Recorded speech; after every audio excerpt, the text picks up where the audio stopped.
তোমার বুইনে বললে যে ভাবি আসছিলে আইসা আপুকে বললে যে জরুরি মানে মানে মানে জরুরি টাইপের কি বলে কথা আছে আর কি আর্জেন্ট তোমাকে নাকি নিয়ে গেছে। মিথ্যা কথা বলছে। কি? হ্যাঁ আমি তো গেছিলাম শেফালি গো বাড়ি।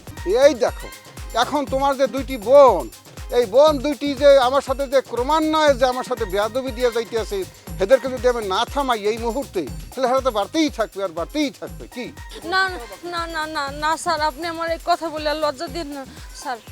আমি দেখতেছি আপনি টেনশন করেন না। না তুমি আসো বললেই তো ভরসা মানে হেপি নিয়েই তো কোথাও কমপ্লেন করি না নাহলে তো ওই যে কর্নেল সাহেবের কাছে কমপ্লেন দিতাম যে এরা আমাকে ডিস্টার্ব দিতে আসে।